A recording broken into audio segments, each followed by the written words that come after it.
That's exactly what we're going to do. We're going to take a look at Acts 15:34, and the question is, did Silas remain in Antioch, or did he go back to Jerusalem after the Jerusalem Council ordeal? So we're going to have to dive into a little bit of context here, because what I have found, and I don't like to deal with the internal evidence. I'm not a big guy on internal evidence, but this one, you're kind of forced to deal with that. And so we're going to talk a little bit more on internal criteria than we normally do. Let's get in here and we'll read our passage. So I'm going to flip over my screen here, excuse me, to show you the passage we are going to be looking at. So this is it here in the New King James Version. However, it seemed good to Silas to remain there. And we have a little footnote here in the NKJV that says the Nestle Aland and the majority text omit verse 34. So this verse is one of those places where the majority text, the Byzantine text, the F35 text, the Hodges Farstad text, which is the majority text, all agree with the critical text. So because this is not a Byzantine reading, I'm more inclined to not think that this is original. However, we're going to take a look at the evidence so that you can see why my thinking is this way. And James Snap is in the comments here, but he happens to think that a variant of this would be original. We'll talk about that because there's a lot going on here. So let's get into the context here really quickly. So this is Acts 15. This is the infamous, Jerusalem Council. And you've got a whole bunch of Gentile believers coming to the Lord in Antioch. And the Jewish believers, right? Remember, the church just started off as a Jewish church. They don't know what to do with all these Gentile guys. And so there's a number of people coming in saying, you Gentiles, you gotta get circumcised and deal with that. There's some thought that perhaps Galatians was written as a response to what's happening here. Of course, like everything that's debated. But nonetheless, the church in Antioch has to figure out how to deal with all these Gentile believers that are coming into the church.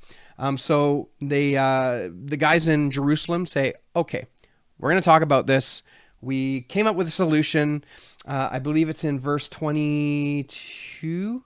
Well, I guess here's the problem. Since we have heard that some who went out from us have troubled you with words, unsettling your souls, saying, you must be circumcised and keep the law, to whom we gave no such commandment. Of course, that's going to unsettle your soul if they're telling you to be circumcised, right, men?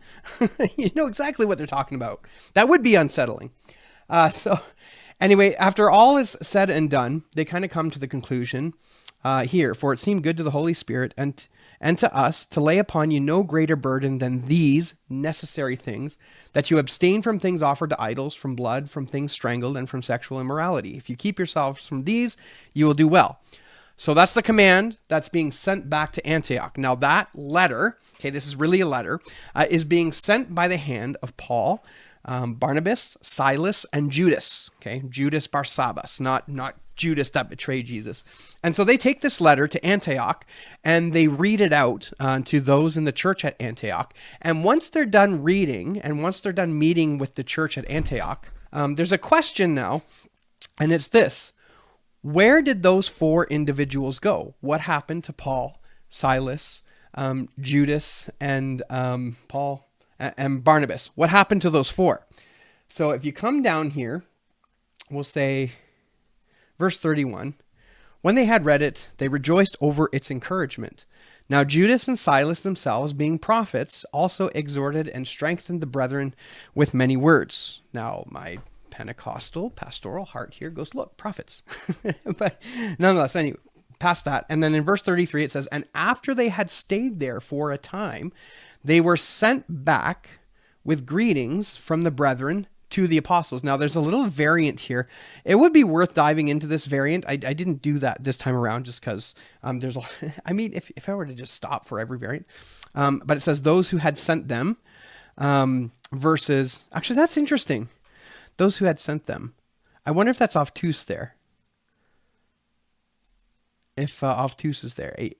Alpha, epsilon, tav, omicron, epsilon, sigma. Because that would actually matter. That would make a difference because there would be a greater potential for parablebsis here. if that was the case, to those who had sent them.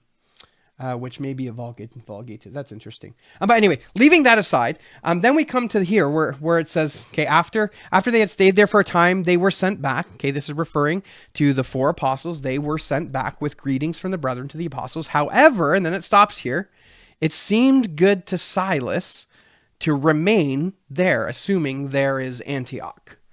And then in Acts 15:35, it says, Paul and Barnabas also remained in Antioch, teaching and preaching the word of the Lord with many others. So to understand what's happening here is, remember, 4 people were sent with the letter from Jerusalem to Antioch. That was Paul, Silas, Barnabas, and Judas.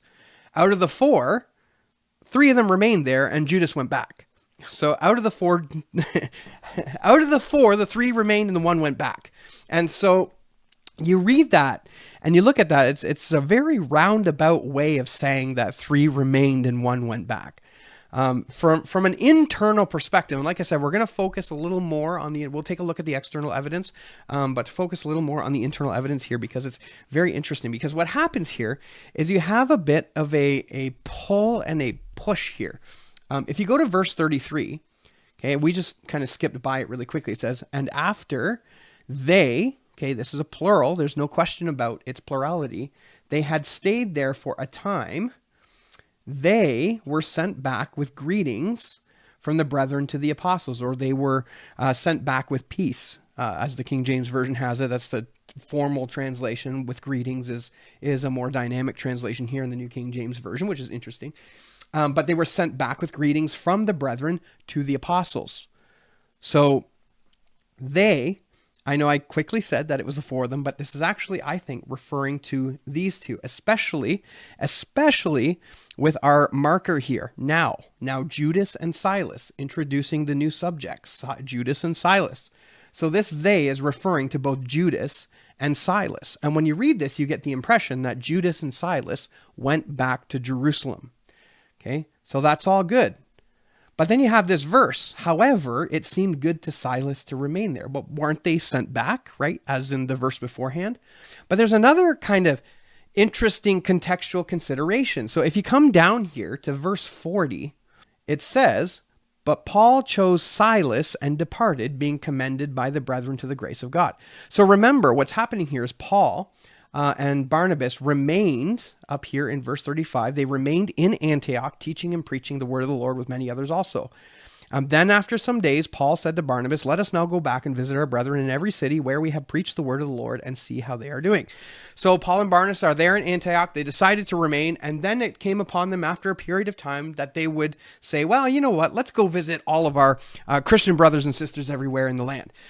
So they start, determining what they're going to do, how they're going to do it. Are we going to bring John Mark, or are we going to bring Mark, or Silas, or who? And there was a big, dissension over Paul taking Mark. I guess Paul and Mark just, didn't get along very well, and so he opted to take Silas. And so when he opted to take Silas, the question is, how is Silas there in Antioch with Paul? Right, so this is the other kind of contextual consideration, this internal consideration, is this. I thought it said that Silas went back. Now, if verse 34 is not present, then we have to answer the question, well, how was Silas in Antioch for Paul to take him? If the verse is in there, then we have to ask the question, well, weren't they sent back with greetings? Didn't they go back to Jerusalem? So my position here, I'll just tell you up front where I think this is going before we dive into the evidence. So I think what's happening here is that this verse 34, was likely put there later to try to explain what's going on in verse 40. And now I'm not the only one who thinks that. I typically don't like to go to these internal considerations, but I don't have any other way to explain this. I think it's much, I would not want to suggest from verse 33 that they went back to the apostles and yet somehow having Silas stay. Someone likely thought it was better to put this there and to deal with verse 40 So there's an interesting conundrum going on here that we have to take a look at it. Now, this isn't the reason why I think that's the case. Okay, I'm not going to leave that to my own judgment. I'm scared to do that. But the reason why I think this is it comes back to those presuppositions we talked about. If you are a Textus Receptus person, right, you're going to retain this passage because it's in the Textus Receptus. If you are a critical text person, oldest is best, right? You're probably going to take this out as well. However, if you're a Byzantine text person, the Byzantine text, the Byzantine manuscripts, for the most part, do not contain this verse. I think it's just a little less than 30% of our Byzantine manuscripts don't have the verse. The remainder, the 70+%, do contain it. Don't contain it. So the Byzantine reading, from what it seems on the outside, appears to be that this is not part of the Byzantine text. So it would likely be better to relegate this passage to the footnotes. So that's my position so far. All right. Things may change, things may happen, but that's what I think it is. Now, why? Let's take a look at some of the other versions and see what their notes say. So the ESV doesn't have verse 34, gives us a footnote here. And it says, but it seemed good to Silas to remain there. That's pretty standard. Again, NASB 95, I'm going to guess that it will retain that, which it does, but in square brackets. So again, that's the committee in the 95 saying, we don't think this is particularly scripture, so we're just going to put square brackets around it. But most people who are going to read are going to ignore the square brackets. The note we have is, early manuscripts do not contain this verse. And I mean, this is generally right. There are 2 early manuscripts, depending on how you define early manuscript. Okay, if you're talking 6th century and below, then there are 2. There are 2 that I know of. And those 2 are actually, I would say they're fairly problematic, but I think James, you would disagree with me with that. The NIV, I believe this is the 2011 edition, again, puts the verse in square brackets. I still think that's funny. D has some manuscripts include here, but Silas decided to remain there. The New Living Translation will also have skip the verse, and we have a little footnote. Some manuscripts add verse 34, but Silas decided to stay there. The CSB, we'll get to the NASB note, or the NET note in just a second. But the CSB has 2 notes there. What notes are there? Oh, this is interesting. Okay, I didn't catch this. Okay. So in the NLT, they went with the second reading in verse 33. So remember that they were sent back in peace by the brothers. Okay, I don't particularly like brothers and sisters here, but nonetheless, by the brothers and sisters to those who had sent them. Now, the typical reading we have here is to the apostles, and undoubtedly it's referring to the apostles in Jerusalem. So that's probably what footnote A is. Yeah. Other manuscripts read the brothers to the apostles. This is interesting. Okay. This is really funny. This is an inconsistency in the NLT. So they have translated brothers and sisters, assuming Adelphi. That's the word that they translated there. But then in the footnote, they don't translate Adelphi as brothers and sisters, just brothers. Pick one or the other. Okay, I know it's a footnote, but still pick one or the other. Either or. Again, this is important, I think. And I didn't dive into this variant a whole lot other than to just kind of be aware that it's there. But because the form of avtos that this is could potentially refer back to Parablebsis. All right, and then our footnote for our passage here in verse 34 says, but Silas decided to stay there. Okay, easy peasy. Last one here, the NET will have these notes here. Now, just keep in mind that the book of Acts is, aside from Revelation, probably the most difficult textual book textual variants and such in the whole New Testament. Okay, you got Revelation, which is basically on its own as far as like textual transmission and stuff, and then there's the Book of Acts, and then essentially the rest of the New Testament. So for whatever reason, the Book of Acts has a little bit more of a bumpy transmissional ride, but nonetheless. So the NET note there, after they had spent some time there, they were sent off in peace by the brothers to those who had sent them. So they opted for to those who had sent them. Interesting. And then we have our footnote here. It says, but Silas decided to stay there. Verse 34 is lacking in P74, Aleph, A, B, E, C, majority, Bahairic. It is included in a shorter form with a few minor variations by C, 33, 36, a couple manuscripts there. And in a longer form, but Silas decided to stay with them, and only Judas departed, by D and I. D and L? I think that's, or maybe that's I. I think that's I. The verse is almost certainly not part of the original text of Acts, but was added to harmonize with the statement about Silas in verse 40. The present translation follows NA in omitting the verse number procedure, also followed by a number of other modern translations. So this is drawing attention to one of the other variants. So I would say there's 4 main variants for verse 34. And we'll take a look at that a little bit later here. But you can see that he's drawing attention to the longer form, which includes the phrase, and Judas only departed, and only Judas went back. So we're talking about that. So when you include that verse, you have a reference to all 4 individuals from verse 34 and 35. So again, it just seems odd to list Silas as remaining, and then Paul and Barnabas as remaining, and then to list them all out rather than just to say Judas departed. It reads weirdly, and I know that's exceptionally subjective. I understand that it's exceptionally subjective, but it just reads weirdly.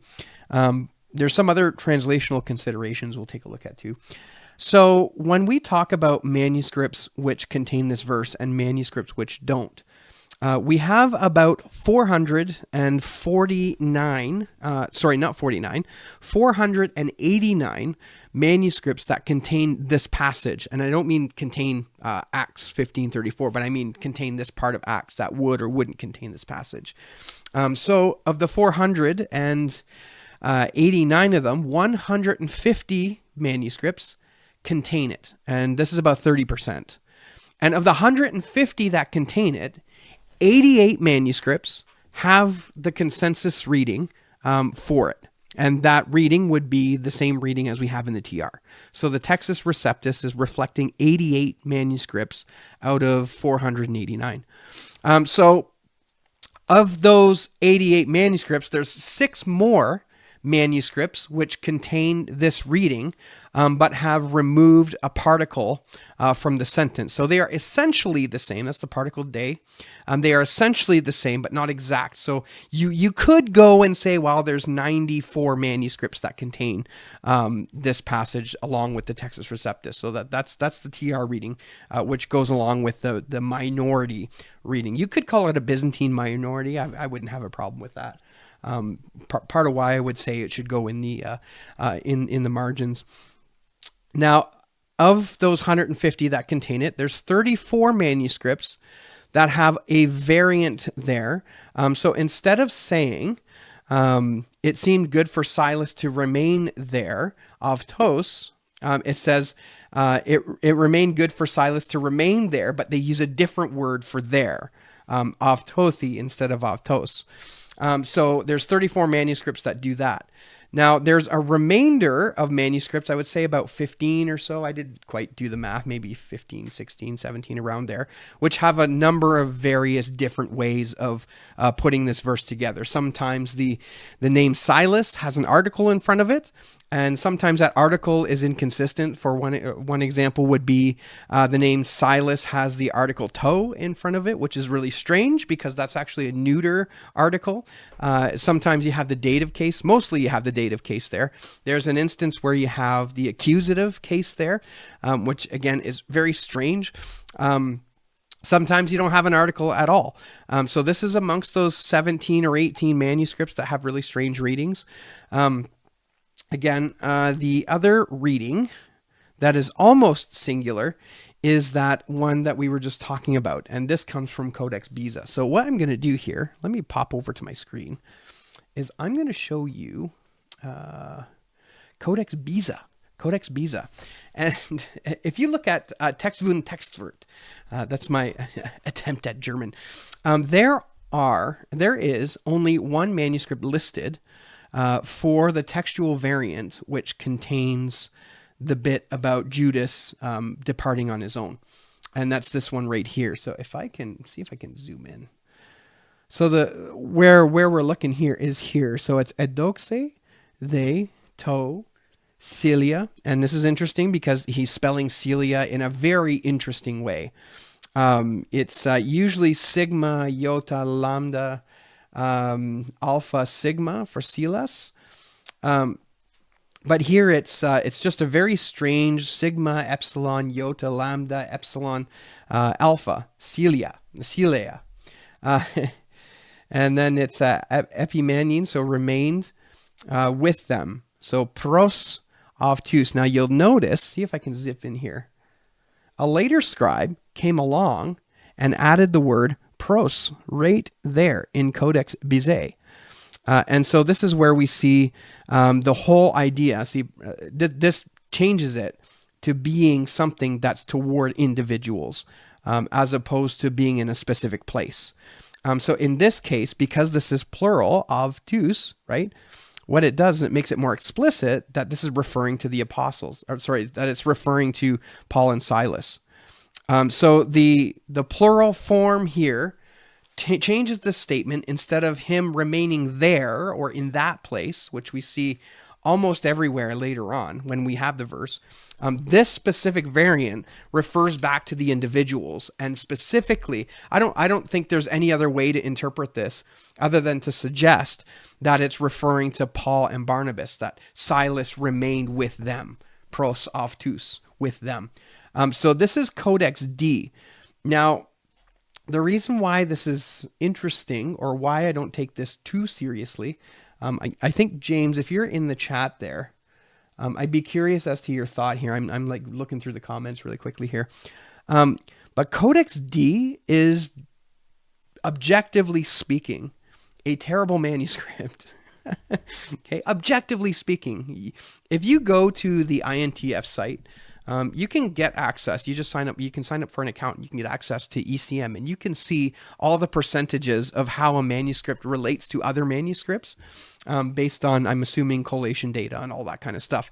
And normally you'll see like this manuscript relates to this one 95% of the way, or 80, 85, or maybe I don't know, pick one.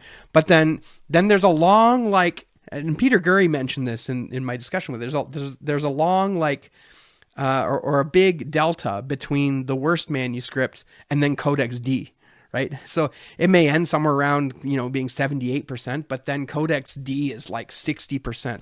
Codex D is just not a good manuscript. It is known for this kind of inclusion. It is known for exceptional expansions like this. And the fact that you have the story of Judas, the fact that you have this extra clause about Judas going on his own back up to Jerusalem, and then having pros attached to that, right? This pros, by the way, that's it's only found in Codex D. Its original reading is there in Codex D. So yeah, lots of problems with Codex D, but nonetheless, it's an interesting variant. There is one other place where we potentially see this reading about Judas, and I can show it here in manuscript P127, I believe it is. Now, I wasn't able to verify this, but the letters, I think it was like somewhere over here, was supposed to be the letters which would typically represent the reading about Judas. But if you go into the INTF site and take a look at the transcription of it, they have little dots under each letter. And what those little dots mean is we think it's this letter, but we can't be certain. And those dots are under every single letter. So to me, what it seems to be, and again, I just physically can't see that. I don't have, like, you can't see it. I think they'd be here if it was, but you just can't validate that.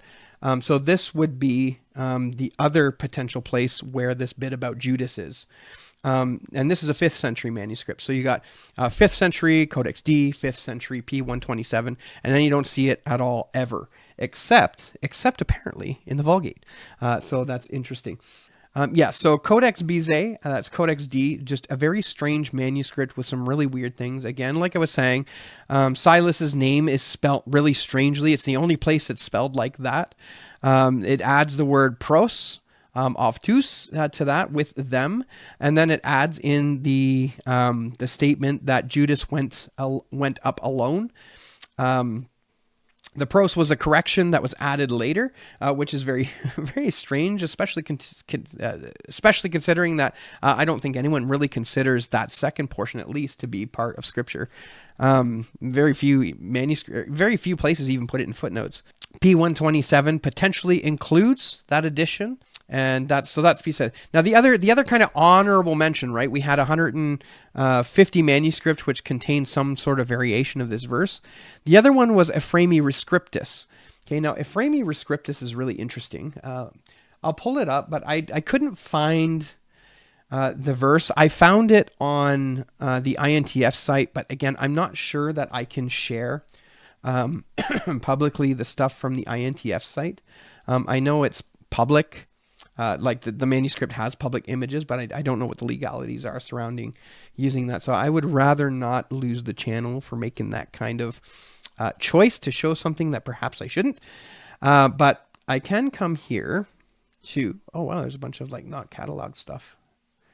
That's interesting. GA04, I think it is. Yes. So just to kind of show you at least what the manuscripts look like, what the manuscript looks like. This is somewhere in Acts. I'm pretty sure this is somewhere in Acts.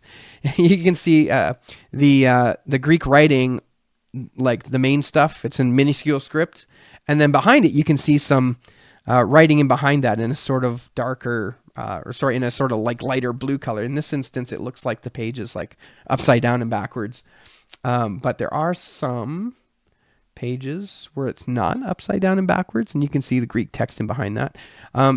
It's going to take way too much effort and time to find the specific page. But so I'm just going to rely on the work of others in this instance. And so what they have is edoxentheto, sila, epimene. So it's basically the same form that we see today, with the exception of, instead of being, it seemed good for Silas to remain there, it seemed good for Silas to remain with them. So again, the focus is not on the place in Ephraimi Rescriptus, but the focus is on the people, presumably Paul and Barnabas. So you have a reference there. Now, there's two other manuscripts which share this exact same reading. One is GA 296. That's a minuscule manuscript, but it's exceptionally late, very late. In fact, it is proposed that this manuscript, GA 296, was copied from a printed edition, like the Textus Receptus or something like that. The other manuscript which contains this plural form of avtos is 2401, and it's listed as a corrector, and it's a 12th century manuscript, but I went and looked at it. Again, it's only available on INTF, and I did not see the plural form there. I've seen avtu, but I didn't see avtos. Now, it could just be that I'm not as great with minuscule manuscripts, and there might actually be a sigma there that I'm just not seeing, but I did not see it there. So again, this represents a reading which is contained the avtus with Codex Bezea, right? But remember, Bezea has the additional stuff, and then the two very, very, very late manuscripts. So again, it's interesting. It's a little honorable mention, but those are the two earliest representations of this verse that we have. So 05 and 04. It's not in any other Unsealed manuscript. It's not in Alexandrinus. It's not in C. It's not in Pi. It's not in Aleph and B. It's not in any of those. It's not there. In fact, the only time we really begin to see it in the manuscript tradition is when we start looking toward the minuscules. And even then, it's only in a minority of them. Taking a look at the versional stuff, this is what we're seeing for this. We have a few old Latin manuscripts, AR, GIG, Gigantus. That's a very interesting manuscript. They got this like big picture of a devil right on the front. It's so weird why you would do that. Anyway, manuscript L, manuscript RO, and manuscript W. These are old Latin manuscripts that contain the reading. But here's the thing about these manuscripts. There is not one that is earlier than the 7th century. In fact, there's only one that is 7th century, and we have a 9th century, a 13th century, a 14th, or a 15th century. So that's Old Latin. There's no early support in the Old Latin tradition. The Syriac, the Heraclean edition contains it, but the Heraclean edition was done in the 7th century. So again, we're looking at nothing before that 7th century mark. There are apparently a number of Coptic Sahidic manuscripts and one Bohairic manuscript, which contains, a number of Bohairic manuscripts which contain it, and one Sahidic manuscript that contains it.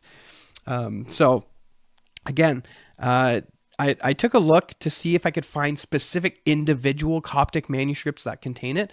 I couldn't find any, but the general gist of what I had as far as Coptic, Sahidic, and Bohairic manuscripts are concerned is we generally don't have any that are before the 10th century. I mean, I'm sure there are, but the question is, what do we have of Acts?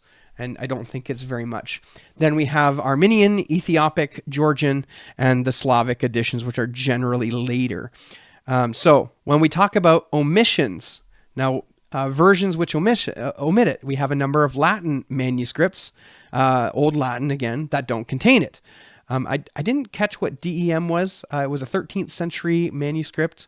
E was a 6th century manuscript, and P was a 12th century manuscript. So again, doesn't seem like there's much support in the Latin tradition for its old, but then again, there may not be very many manuscripts there. I have listed here for its omission, the Vulgate. The Clementine edition, we were talking about that earlier, does not contain this passage. Was it the Clementine that doesn't contain it, or the rest of them? For the most part, I think the Vulgate doesn't. The Syriac Peshitta does not contain this passage, and then there is some. I think it's one. I think the way the notation works, it's one Bohairic manuscript, which doesn't contain the passage. So we go to the Church Fathers, where this gets interesting. With the Church Fathers, there are no Church Fathers that quote this passage. Nothing. Zero. I know, argument from silence. I understand that. So you turn to Chrysostom in his 33rd homily, I believe it is. He references Acts 15, and he goes all the way up to verse 33 in his commentary, and then says nothing else. You can go there and read it. And you can tell that he's tracing down where these individuals are going, where Paul and Silas is and Barnabas and how they get there. But then at verse 33, he stops and moves on to the next paragraph. So would he have quoted, or would he have referenced Silas staying there? Potentially. But again, maybe not. Maybe not. But either way, that does leave us with a very big hole in church history as far as this verse is concerned. None of the church fathers reference it. Zero. Nothing. So this is in line with our Byzantine tradition. So that's a quick outline of the evidence for its inclusion/exclusion. So what rides on this verse? Or I want to go back here and share the potential, right, of parablebsis happening here. So this is actually mentioned in Wayne Mitchell's Greek New Testament 4th edition, a very interesting volume. If you have a chance to get one, I hope he's printing them and selling them, because it is very helpful. I found it to be exceptionally helpful for these kinds of discussions. But if we pop over here, I'm going to show you a little bit of Greek. I know this might be all Greek to you. I've highlighted this phrase here. Okay, remember, there was a textual variant in the verse before. So verse 33. He was there for a little bit of time, and they were sent away with peace from the brothers to go back to the apostles. And remember, the variant reading here wasn't just apostles, prostus apostolus, but the other reading was they were sent back, or they were released. I guess that works. They were released to go back to those who sent them. And again, them would be the accusative plural version of aftos, so aftus. So that would be this word here, but with a sigma on the end of it. Now this is our verse here. Edoxen de tosila epimene aftu. This is our verse that it seemed good to Silas to remain there. But if you take the variant reading that we have in Codex D and Codex Ephraimi Rescriptus, we have a sigma on the end of this. And so what happens is if you have a sigma on the end of this, you also have a similar ending here. And what you get is you get parablebsis. The scribe is copying this down, copying, comes to the end of the passage, looks away, okay, perhaps at the manuscript that he's reading, that he's copying from. And when he returns his eyes, he comes to the ending here, which, Codex D has that variant with the sigma on the end. They look the same, and so they skip past all of this and continue copying in here. So the question is could this be an error of parablebsis? It's possible. It's possible. Now, the only issue that I have with this, and I think this is where James Snap and I would probably disagree here, is to have two manuscripts where this is possible makes this not very likely. It's hard to believe that if parablebsis happened here, homoeoteleuton, whatever you want to call it, right? If that happened here, then why would we only have two manuscripts with the sigma ending? I just don't see that. I think in the case of Wayne Mitchell in his 4th edition Greek New Testament suggests that even though the sigma is not there, perhaps just the u is enough. Or perhaps the idea of having the alternate reading there of tus instead of apostolus at the end of verse 33 might signify something that's more similar to this, and he just kind of skips past the sigma. It seems a bit of a stretch for me, but again, that's how it goes. So when we come back ultimately to the question of this verse, we look at verse 33, and after they, the plural, had stayed there for a time, they were sent back with greetings from the brethren to the apostles. They are clearly Silas and Judas. So they were sent back. They were sent back with greetings. It wouldn't say they were sent back with greetings if they didn't go, if one of them didn't go. There's a plural here for sure. Now, the other interesting thing that happens here is there's a funny translation thing that happens, and I think it's because of the inclusion of verse 34. It's Nick. This is where we depart from where we agree. So what happens is in the New King James Version, they put the word "also" in there. Okay. Now, if we go back to Greek, keep in mind that the NKJV is translating from the Textus Receptus, and it's no different here. But you have Paulos de ke Barnabas, okay? That's Apollos and Barnabas, or Barnabas and also, what was that again? Paul and Barnabas also. Paul and Barnabas also remained with them. The King James Version, I think, says Paul also and Barnabas remained with them. Now, the problem here is there is a natural adversative effect when you don't have verse 34 here, because it's only natural that it's going to change its view from the text speaking of Paul and Silas and Judas being sent away to an adversative effect. Well, they went away, but Paul and Barnabas remained. And it makes perfect sense. In fact, most of the time, they is translated but. But gives us that adversative idea. But because verse 34 is in there, the New King James Version and the King James Version tends to translate the day there as also. And it's awkward. It's very awkward. So in this instance, with this verse not being here, it fixes that. Not only does it fix that, it fixes the plural form of the verse before it. When you have avti, Prophytantos dialogu poli periskatuse delphus ke epistexen, and verse 33, meterinis apoton e delphon, right? Pros tus apostolus. Where is it? Oh, it's embedded in the verbs. So it deals better with those verbs. Now, if you add the verse, it's problematic for that. Although it seems to fix verse 40. But Paul chose Silas and departed, being commanded by the brethren. Because remember, well, how did Silas get there? Didn't he go to Jerusalem? So to answer that question, we just simply go to verse 36, where it says, "Then after some days, Paul said to Barnabas, 'Let us now go back and visit our brethren.'" The idea here is after some days, a certain amount of days.